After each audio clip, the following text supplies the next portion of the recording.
P5+1, जिसमें Iran के अलावा दुनिया की 5 बड़ी ताकतें रूस, चीन, अमेरिका, बरतानिया और जर्मनी शामिल हैं, ने 2 दिन तक जिनेवा में बराह रास्त मुज़ाकरात किए।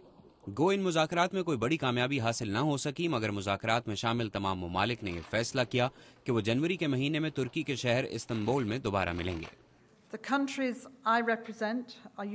मैं जिन ममालिक की नुमाइंदगी कर रही हूँ वो ईरान के एटमी प्रोग्राम पर आलमी बरादरी के खदशात का हल देखना चाहते हैं। यही इन मुज़ाकरात की वजह है। हम ईरान के हक़ को तस्लीम करते हैं, मगर उसे अपनी शराइत पूरी करनी चाहिए। मगर ईरान का एटमी प्रोग्राम सिर्फ मगरिब के लिए ही तशवीश का बायस नहीं है, बल्कि विकीलीक्स पर शाया होने वाले सिफारती मरासलों में ये बात सामने आई है कि ईरान के अरब हमसाए भी उसके एटमी प्रोग्राम के हवाले से खदशात का शिकार हैं। मेरा ख्याल है कि विकीलीक्स में आने वाली तफसीलात के बाद ईरान की कोशिशें ज़्यादा तेज़ हो जाएंगी और मुझे नहीं लगता कि इससे ईरान का रवैया तब्दील होगा।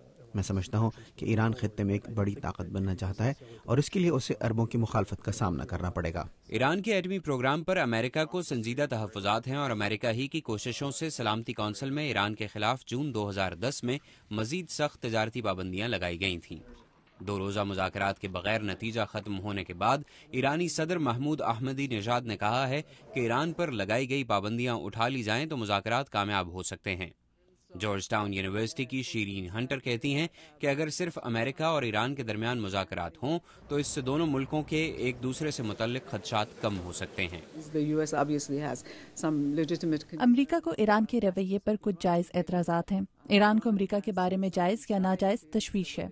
अगर इन तमाम खदशात को मुज़ाकरात की मेज़ पर लाया जाए तो मेरा ख्याल है कि इसके बाद एटमी प्रोग्राम के मसले को हल करना ज़्यादा आसान हो जाएगा। सितंबर में लगने वाली पाबंदियों से पहले ईरान और P5+1 इस बात पर मुत्तफिक हुए थे कि ईरान यूरेनियम को महफूज हद तक अफजूदगी के लिए रूस और फ्रांस के हवाले करेगा, मगर इस मुआहदे पर अमल न हो सका और ईरान ने अपने एटमी प्रोग्राम पर मगरिब के तहफ़्फ़ुज़ात को कम करने की खातिर जुलाई 2010 में ब्राज़ील और तुर्की के रहनुमाओं के साथ होने वाले मुज़ाकरात के बाद अफजूद शुदा यूरेनियम तुर्की भेजने पर रजामंदी जाहिर की थी, जिसे मगरिब ने रद्द कर दिया था।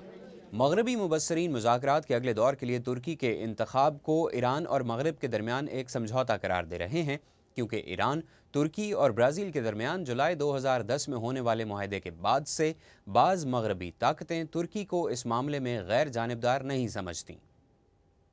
Mohammad Atif, Urdu VOA, Washington.